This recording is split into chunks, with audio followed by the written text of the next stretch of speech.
It's about conceptual approaches to contemporary and modern art, and also how that connects to hacking.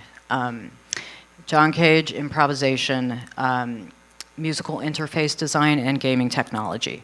How all three of those things play into art, hacking, and repurposed technology. So my name's Tamara Yadao. I'm going to be giving my section's going to be about John Cage and sort of the legacy that contributed to his working with silence as a concept in music. Nicole Carroll, right here on the left, is a custom synth builder, an electroacoustic improviser. She'll be talking about interface design today. And Joshua Kopstein here will be talking about gaming technology, the demo scene, and software crackers. Okay, so just to start off, is everyone familiar with this image? This is a page from the score of 4 minutes and 33 seconds. Does anybody read standard notation? Okay, so we pretty much know what this means, right? We're resting for the entire time. This was a seminal piece of work that was composed in 1951 and performed in Woodstock by David Tudor, musician. And it was just uproarious. People were just completely upset. They paid to come see music, and they got this.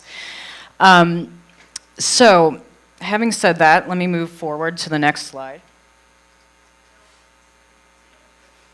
Nicole, can you comment on this image really quickly? Bird's nest. Breadboard. Arduino interface, yes? Controllers. Yes. Great. And this is an image of a cracktro, which, Josh, do you want to say anything about that quickly? Okay. Right on. Home of the real crackers. Okay. Killikami for mommy. The humor is really nice. Oh. Real. Okay. Great. Okay. So where this all comes from is from an article that Richard Stallman wrote called On Hacking. Because, hacking developed at MIT, in the 60s, it was very countercultural, and they were trying to find, it was mostly programmers and, computer hackers, geeks, if you will.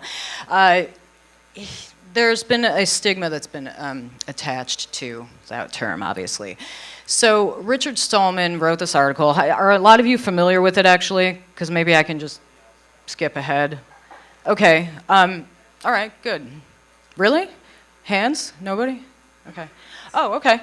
All right, so basically, he wanted to try to destigmatize the word, basically saying that, hacking is not necessarily about destruction. You could destroy something and then make something new from it, but that it's not about, it's not a malicious thing. And so he performed this experiment. It happened, actually. He was at dinner with a friend, and it pertained to chopsticks. The waiter set down two sets of chopsticks instead of one, and he was completely, taken by it, struck by that. And I was like, well, why not use 4? So he immediately picked them up and started trying to, change his behavior to adapt to this sort of idea. Having said that, the reason art is important here is because of this, creative act that he's actually taken on right here. So in this article, he specifically mentions these 2 composers, which is really excellent. And music specifically, not any other artworks, but just music and composers, next to practical jokes and other various cultural things that aren't necessarily associated with art. He said that both of these composers, Guillaume de Machaut, who was seminal to polyphonic music of the 14th century, medieval composer, and John Cage, who's an American avant-garde pioneer of the avant-garde music, in the 20th century in American music, contemporary music. He said that these things have tons of hack value, that these pieces, these composers, what they did, their work, have this thing called hack value. And hack value is basically that thing which, that playful cleverness that you incorporate to push beyond the limits of something. Something that's either imposed, self-imposed, based on social, conditioning or whatnot. Or just the limitations of the hardware as it's, presented to you from whomever you get it from. So I'll move forward.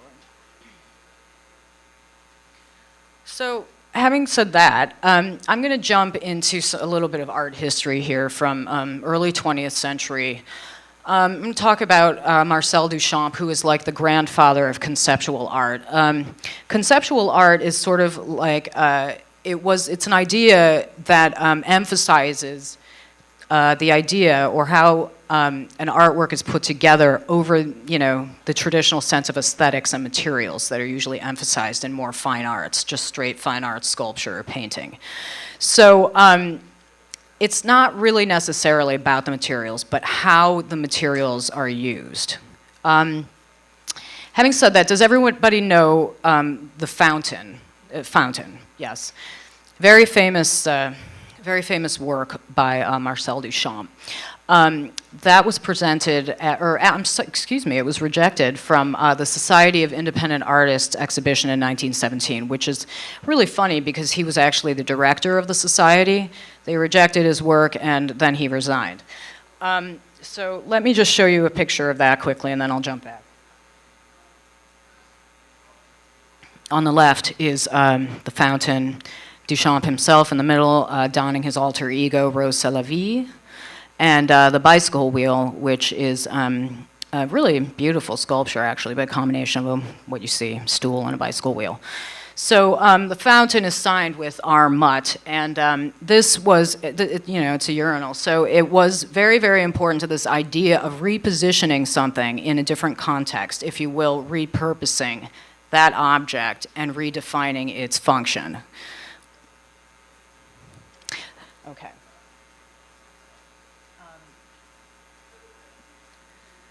So Duchamp was the conceptual aspect is there. That was called a ready-made, by the way, which is the idea of taking found objects and repurposing them or repositioning them. The bicycle wheel was also that. He was definitely into many different forms of media. He was into kinetic sculpture, movement, etc. He incorporated what's called, the idea of incorporating chance into sculpture with the idea that something would happen. And since it's physical, if I just do that, he was anticipating sound. So he was calling them musical happenings.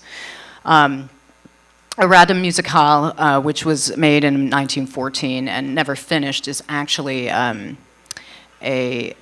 instrument for a machine. So the idea of that is, what if the technology fails? What if somebody bumps into it and kicks it over because it's positioned like in the corner of a restaurant, etc. So having said that, Duchamp had these very, very revolutionary ideas about what music is, what sculpture is, and what art is in general, sort of the ontology of art, if you will.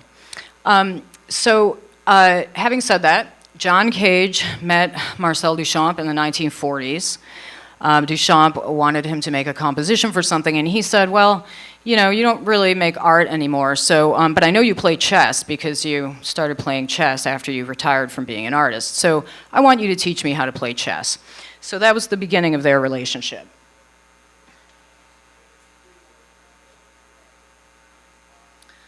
So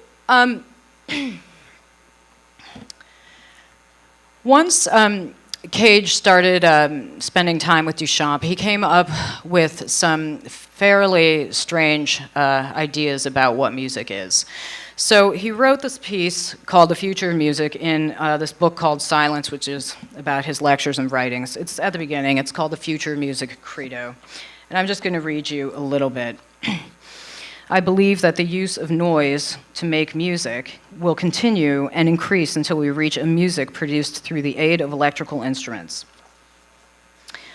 which will make available for musical purposes any and all sounds that can be heard, photoelectric film and mechanical mediums for the synthetic production of music. Okay.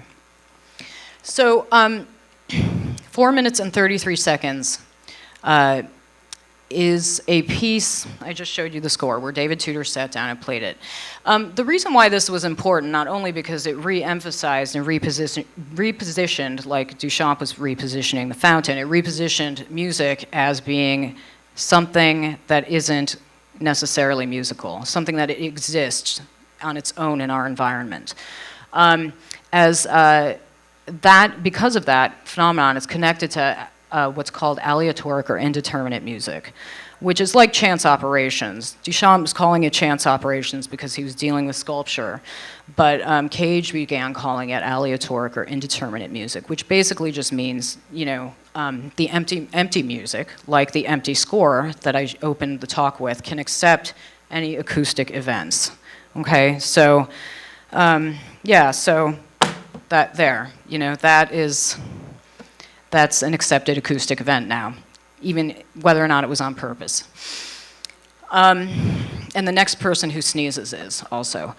Okay, so continuing with that, the creative act, this is interesting because Duchamp defines the creative act as not performed by the artist alone, but also that the spectator brings the work in contact with the external world by deciphering and interpreting its inner qualifications, and thus adds his contribution to the creative act as well. Now, this is really interesting because the connection of 433 and also the creative act speaks to this idea to this DIY philosophy, actually. The do-it-yourself philosophy, which in the arts really at this point means that dancers, anybody's a dancer, anybody's a musician, anybody can take on any of these time-based forms in this case, based on what the legacy these artists have left, and can do it. And that's also interesting because John Cage, before he wrote 4 minutes and 33 seconds, went to Harvard to conduct an experiment by entering a soundproof chamber, an anechoic chamber, and just to see what he would hear, if anything. And what he heard was the working of his blood system and his heart. So even under those circumstances, sound is always around us. In fact, we are sound generators. That idea of the ontology of musicians and what musicianship, I think, is really what he was getting at. So having said that, once society heard about this, 4 minutes and 33 seconds, he did a live performance, which, because we don't have any sound, I don't know if it'll work. It'll be nice to see. I guess if you would like to see it afterwards, please come up. But you can watch it on YouTube. It's called Water Walk. It was actually composed for an Italian TV game show in '59, but then he was requested to perform it on What's My Line in 1960. So that clip is on YouTube, and I have it on my laptop if you'd like to see it after. So, now, based on all of this art history, I wanted to talk about a hacking mindset because I think this is really what Richard Stallman was getting at in his article. That, hacker doesn't mean this, that, or the other thing. It's a way of thinking. It's a philosophy on some level. So the connection of playful cleverness and boundaries and the avant-garde is extremely important. The avant-garde is about boundaries, exactly. And whether or not it's playful or whatever agenda the artist has, it's still about trying to engage those boundaries. So conceptual art, which is idea-based and repurposing, and Duchamp's fountain plays into that also well. Let me read you this quote from Jerry Saltz, this art critic who writes for the Village Voice, said this really illuminating thing about the fountain. The fountain brings us into contact with an original that is still an original, but that also exists in an altered philosophical and metaphysical state. It is a manifestation of the Kantian sublime, a work of art that transcends a form, but that is also intelligible, an object that strikes down an idea while allowing it to spring up stronger. So if anything, I think I could call hacking conceptual art and repurposing the building on top of ideas. Even if it's not sculptural, I think hackers, working with systems and figuring out how to, play with getting around systems. I mean, that's actually building on something. That's like building another system within a system. And, that's kind of fascinating. The sociologist Bruno Latour talks about this a lot, like how do these digital systems inform other digital systems, because they're very much like computational biological media on some level, that they have a life. Okay, so wrapping up with a hacking mindset and the evolution of it, and how it's affecting how artists have taken on these mindsets. I just want to talk about these binary oppositions quickly, about the avant-garde. So if, I think there are these are kind of vague. There are a lot of different contexts that you can apply these to. I mean, yes and no, binary opposition, correct, incorrect. Old, new, mistaken intention. Now that's actually an interesting inadvertent hack on some level, because Richard Stallman. I mean, you could say he did that on his own because it struck him that way, that he just thinks that way. But I mean, if you aren't raised with like a certain chopsticks. I mean, I think I'm pretty good at using them. But when I first picked them up, I mean, it was not and I maybe picked them up when I was like 25. So. A convention or hack or an innovation, okay? So that's the avant-garde, a 1 or a 0, okay? So having, I think, any kind of basic construct like this, when one thing opposes another, that's sort of where the evolution of the hacking mindset comes, I think.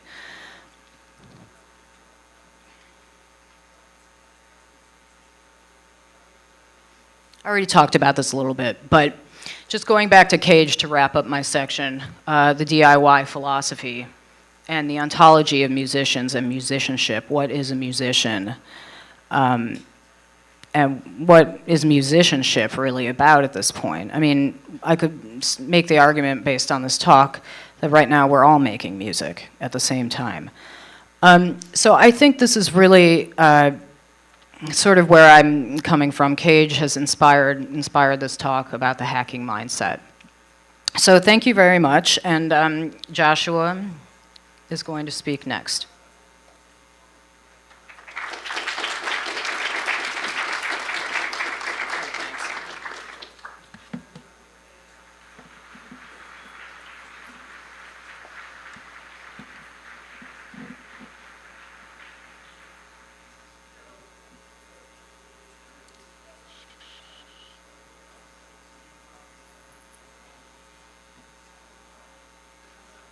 Hi. So my name's Josh. I also go by Zen Albatross. I've been writing chip music for about 5 or 6 years now, and I'm going to go in to explain a little bit about what that is, and also the roots that it has in using software in subversive ways, which have over time evolved into becoming their own discipline, completely independent of software security and where they originated. So this is basically my usual spiel about chip music when people ask me. Essentially, chip music, the way that I would describe it, is basically just music made using the sound chips from obsolete video game consoles and computers. Now, the reason why I guess a lot of people have been attracted to this is because this is from a period in history when computers actually had unique sound sets. This was before MIDI, before any kind of like CD quality audio, obviously, and so these sound chips had their own character. and it's become an exploration of limitations because these sound sets were also trapped within hardware that was incredibly hard to manipulate. And with the exception of the people who were originally writing software or music for this hardware, most people didn't get into it until relatively later on when interest in this started coming back up. And also, it's become a diverse sort of international music scene revolving around people who are just focused on using these sound palettes in order to construct new works that are completely built from within, that run on the hardware. Sometimes they cannot run on the hardware, but generally speaking, when you're talking about chip music, you're talking about people who are working with hardware that's basically running and generating synthesis in real time. And then on the other side, a lot of confusion sometimes comes where people just immediately assume that chip music is video game music. It can be video game music. Obviously, it was in the 80s when there were a lot of people who were making music using these games, but there's actually a pretty large gap between what you hear in the original era of when these sound chips were being used, when the computers were still contemporary, and what you see now.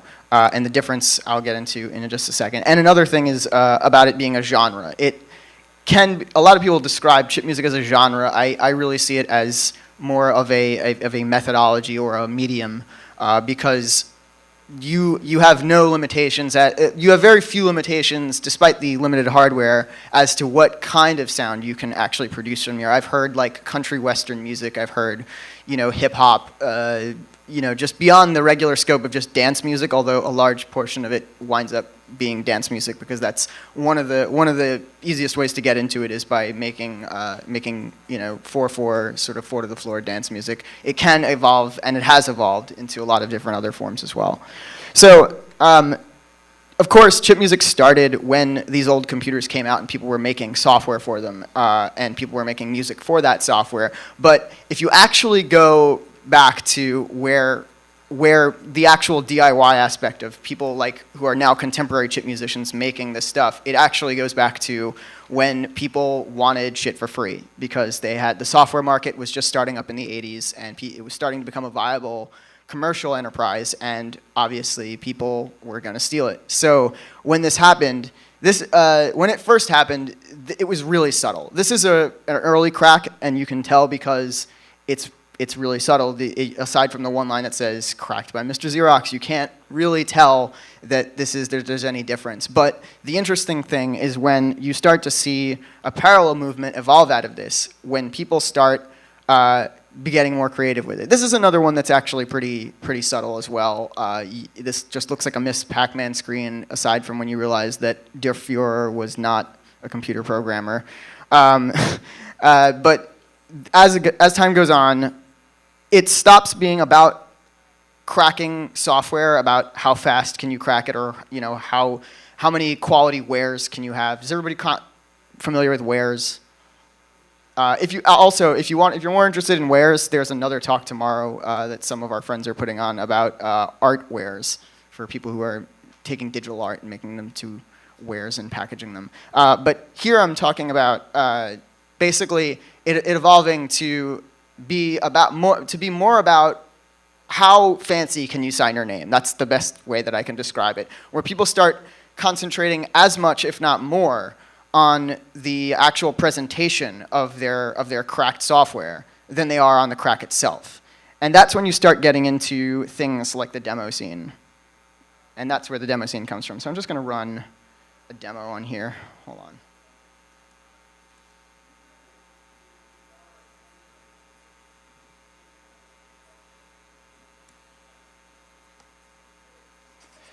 So you can't hear this, obviously. I thought we were going to have audio, but I guess not. But yeah, so this is what we were talking about before, but essentially this is still a crack screen. But the line begins to blur at this point when you start getting people who are just taking a lot of time to make the presentation as slick as possible. And of course, there's all the other stuff going on, like people shouting out to their friends and repping their crack groups and whatever. But this is where it starts splitting off to become something completely not about cracking and more about creative limitations and hardware limitations specifically. And let's see. This is an actual demo that I'm going to try and run. So a lot of the cracked screens established some of the techniques that started to become used when the demo scene eventually became its own thing.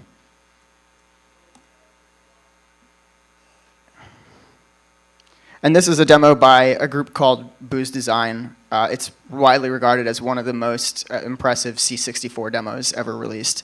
And it's really, this is again just sort of pushing, this is like, you know, I mean, this was made much later on after demos sort of became a thing. But when you pursue it to its like natural conclusion, it starts being entirely about just like how much code can I crunch? How much, you know, how many like impressive scrolly shits can I do that make it, you know, as impressive as possible? And at this point, it has nothing to do with cracking, although it still does have to do with hacking because it's basically just trying to find loopholes to make as an impressive amount of thing when everyone is on the same sort of playing field. And that's, hold on, go back to this.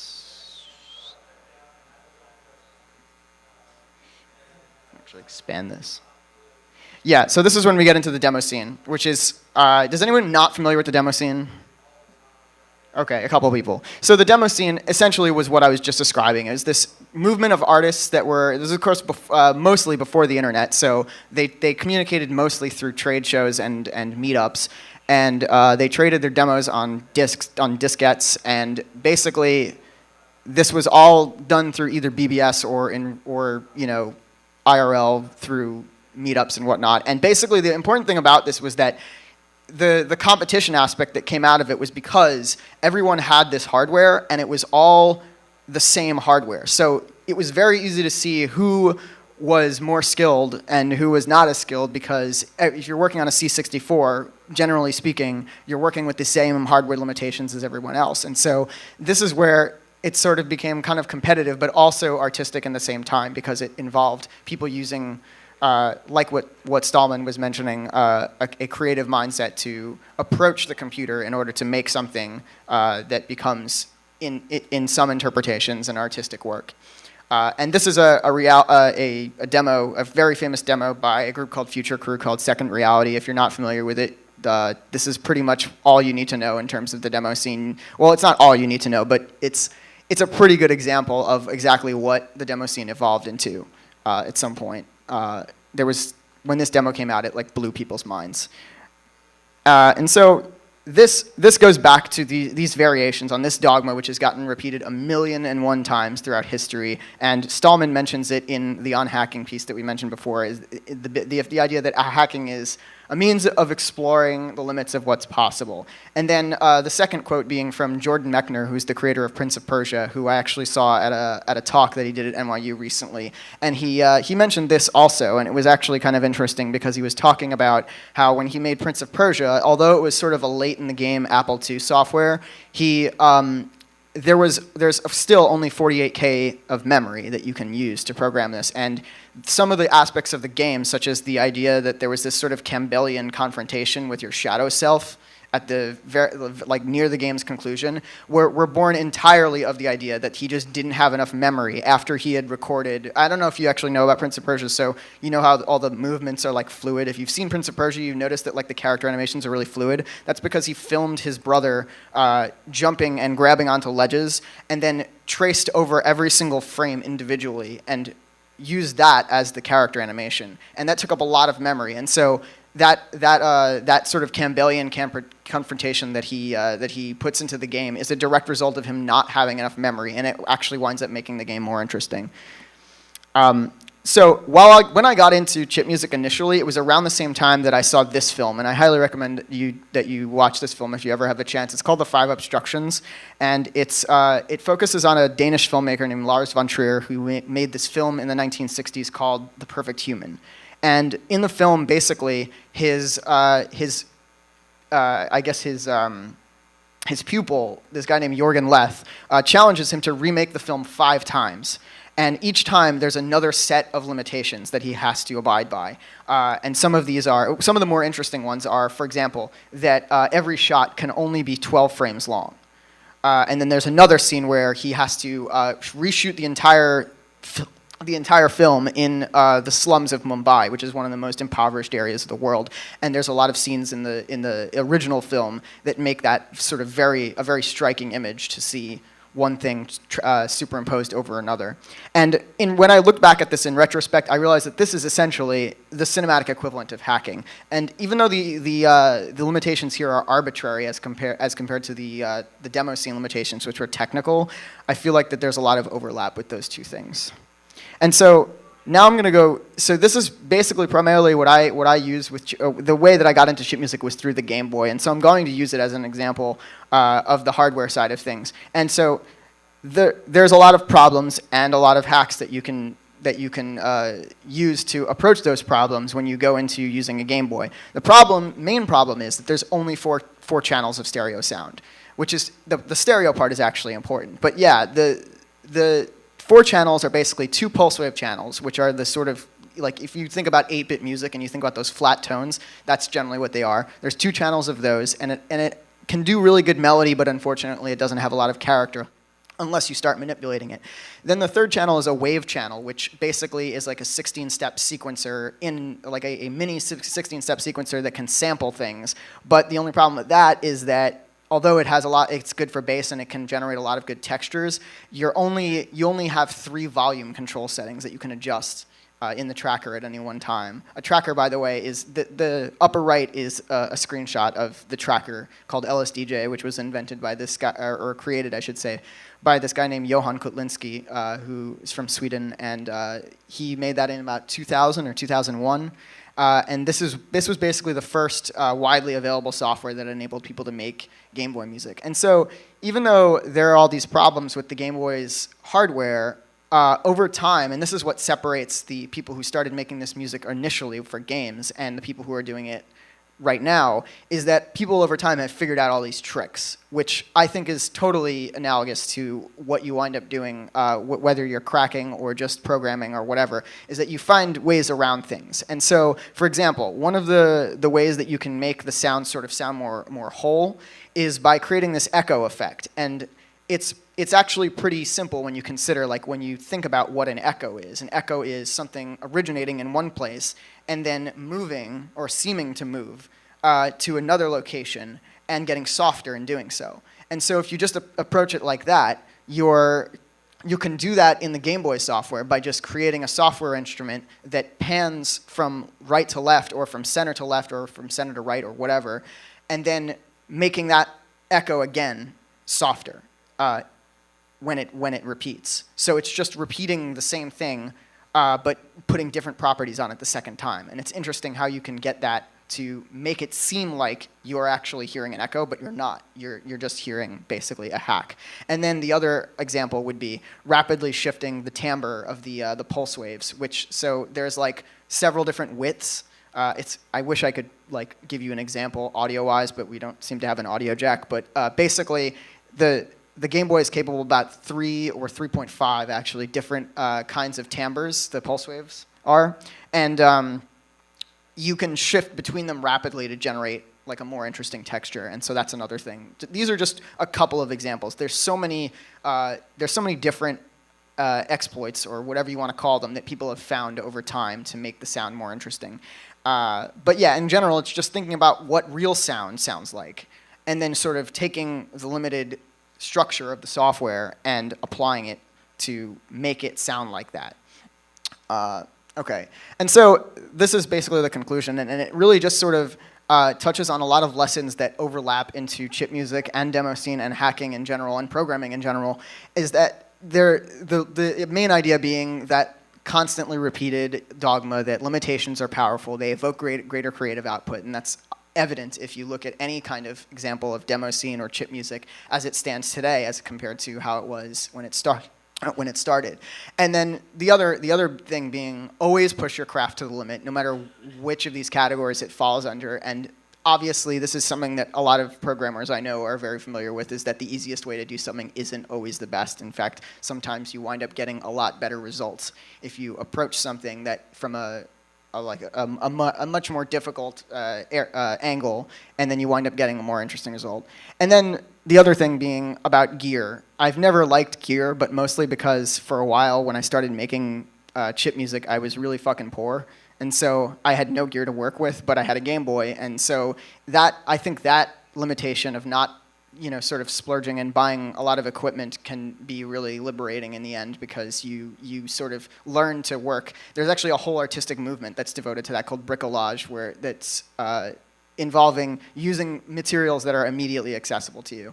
And then the last thing being something that a lot of people, I'm sure here, can agree with, is that computers and electronics need to always be used as you see fit, and not how corporations and the people who manufacture them tell you to use them. And all of those things basically result in way more interesting compositions, and way more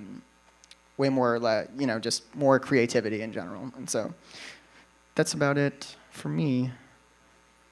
Thanks. Do we have time? Guess what I just found? I just found a stereo, mini to stereo. Just in time. Yeah. So do you want to plug in? Oh, do you? Okay. Yeah. So Josh, yeah, why don't you go ahead and I'll plug you in here and give your example, and I'll do and then Nikki will go, and then I'll play the water walk at the end of the talk.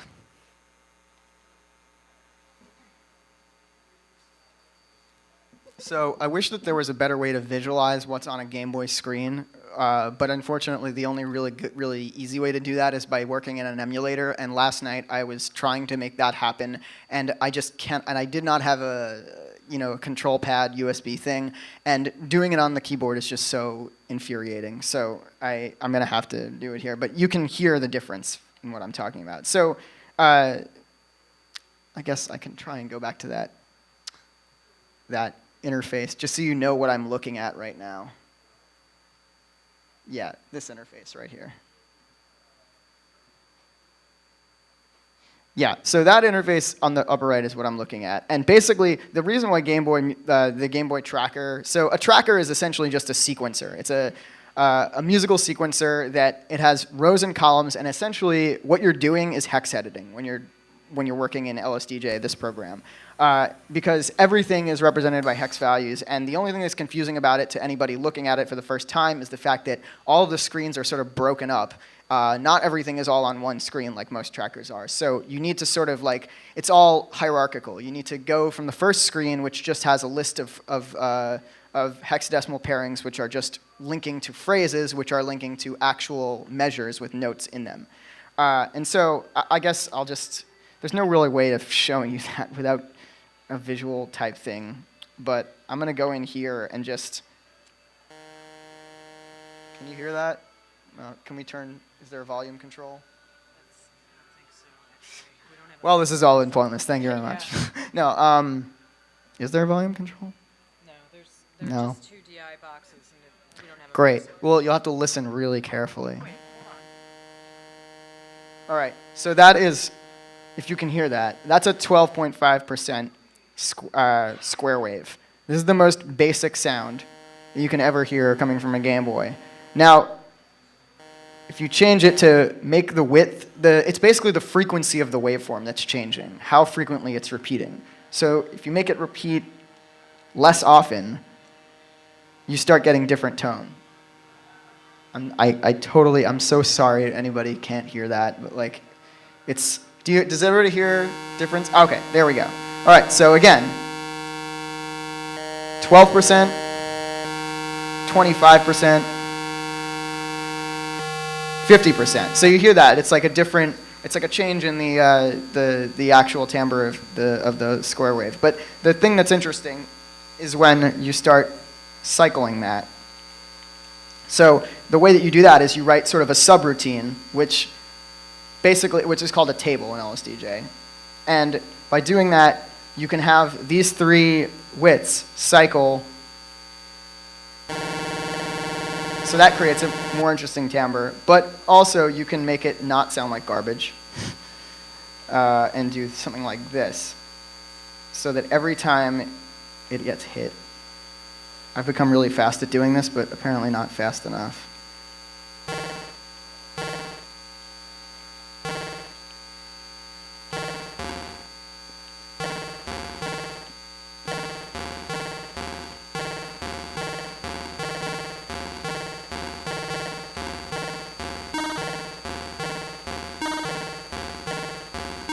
So that's just one thing. And then there's all kinds of other stuff, but I don't want to, do you want to? I just wanted to make you hear that so that you understand that the similarities when you're working with, because essentially what you're doing, the way I always explain anyone who's interested in using this software is that it has more in common with programming than it does with writing music on a staff. And that usually intimidates a lot of people, but I hope like if you ever get a chance to try out LSDJ, I'm sure that most people in this room, if not all, will probably catch on to it pretty easily. The only thing that takes some getting used to is the fact that everything is sort of split everywhere and broken up. But yeah, that's about it. So, did you want to?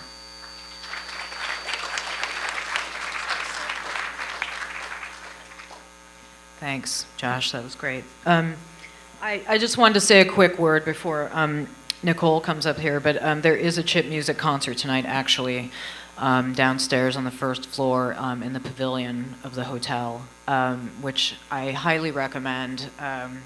We have an old school pioneer who's here from Sweden named Pazaram, so it would be a special treat to catch him. I'm also going to be playing. And two other artists, Minus Baby and Sil CMYK. So it would be great to see you there. Oh, thanks. Yeah, 10 o'clock. Right where the escalators are, it's to the left of them. Yeah, 10 sharp.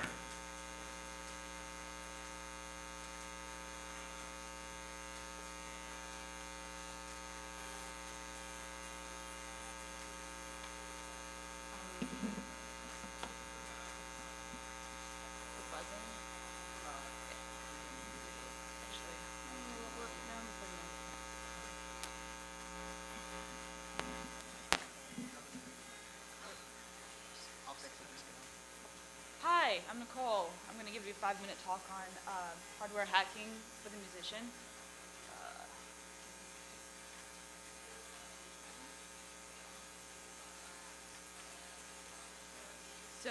Just a little bit about myself. I'm a composer, electroacoustic composer. I grew up playing flute and bassoon, so very classically trained. I got into electronic music in college, and electronic music in the academic sense, not the Aphex Twin or dance music sense. Microphone. Oh, God, I really hate talking to the microphone. So, hardware hacking, I got into this after grad school because I realized that I was poor. In grad school, I had a really fancy studio to work in, really awesome software, hardware, anything I wanted at my disposal. And then I found myself living in a farmhouse in the woods in Vermont and had pretty much nothing to create all that awesome music with. So I had to figure out what I was going to do. How was I going to still make music being a composer? So I picked up a book, Nicholas Collins. He pretty much changed my life. So here we are today, hardware hacking for the musician and what it's really about, which is exercising your right to be an artist. Not just a musician, but a multimedia artist, because now you can make stuff. So here we go. Electronic music. When we talk about hardware hacking, we're covering a lot of ground. As Tamara mentioned, we have the Cage Muma Tudor Camp and his contemporaries of the 70s. They were using non-musical devices as instruments. Is anybody familiar with cartridge music? Which is a piece, Cage piece, cartridge music. So they're using cartridges from record players to play things like feathers and sand and any weird non-musical, everyday, earthly thing that you can think of to amplify it and make sound. I'm going to skip ahead. Composers inside electronics. This is a collective of electroacoustic composers based in New York City, founded in 1973, still active today. They're notable for the performance of David Tudor's Rainforest 4. Is anybody familiar with this group or Rainforest? No? Okay. So I'm going to give you a little video so you can kind of see what's happening, hopefully.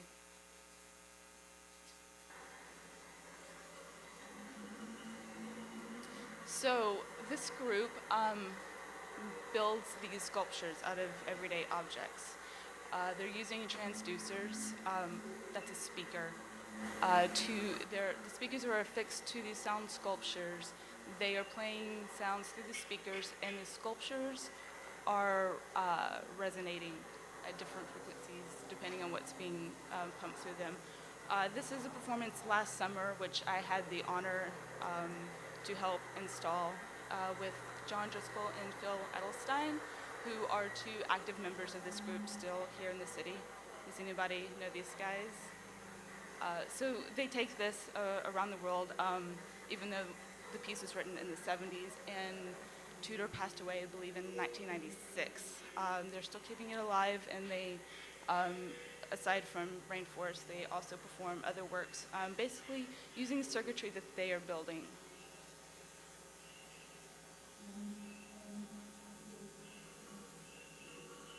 Due to time, I'm going to cut that short.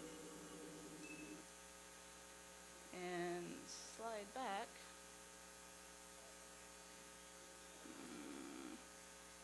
Sorry, super messy.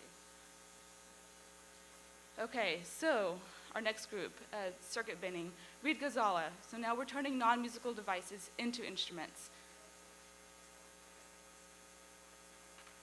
Example.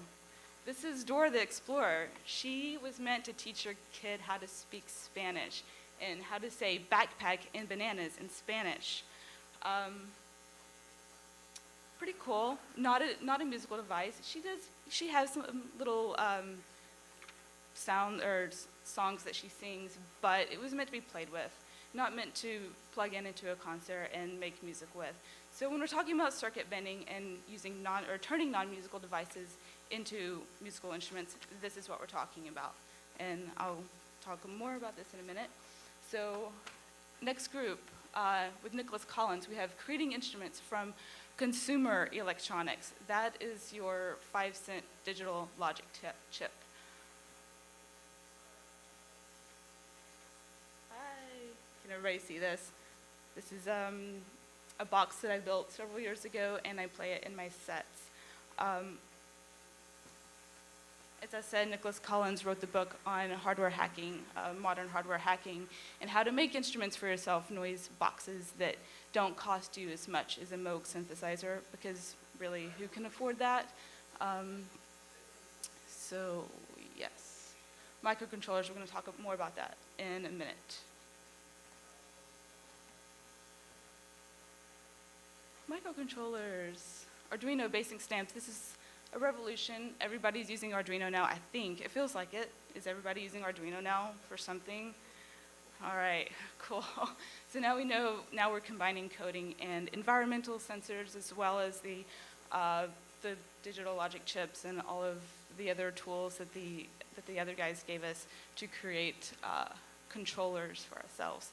This is actually what I do mostly. I build controller objects for artists that need a little help. Not everybody knows how to solder, so hopefully you're going to get some motivation to go to the table out there and learn how to solder. I'm going to give you a little bit of background in circuit bending, because that seems to be like the thing to get people into electronics, for musicians, that is. So circuit bending, short-circuiting electronics for the purpose of creating sounds and effects that are not part of the original circuit design. So what we're doing is we're making unintended circuit points to produce electronic sounds.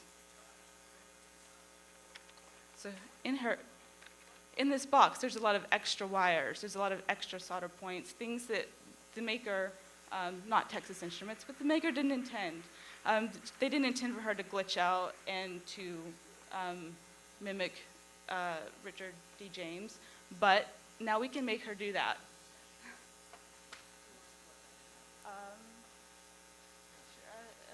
Sure. So the most common thing for people to bend are children's toys such as this. Drum machines are really common. Keyboards. It's a 1/4 inch. Casio SK1s are very popular. Moving on. So what's the difference? Circuit bending, again, we're talking about a few different processes and techniques. Bending, modification. So bending, the process of exploration.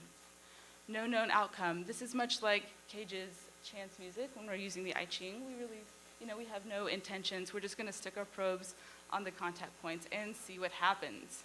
So modification, to demonstrate. These controls, if you can see them, they're glitch points, loop points, pitch, envelope, whatever. I found those through the, is it over? Oh, stop, oh my God, okay. I'm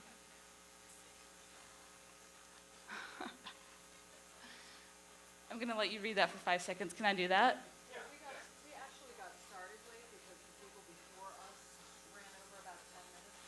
Okay, we're showing the keynote in here. Okay, so, Sorry. well, you can read that, and I'll just, if you have any questions, you can come see me later. You can check out these links. I would love to show you my other more current work. There you go. Thanks, Nikki. That was great. Yeah, all right. Thank you. Like I said before, if you have any questions or you want to talk to us, I believe the Yes Men are not speaking in this room, so they're televised.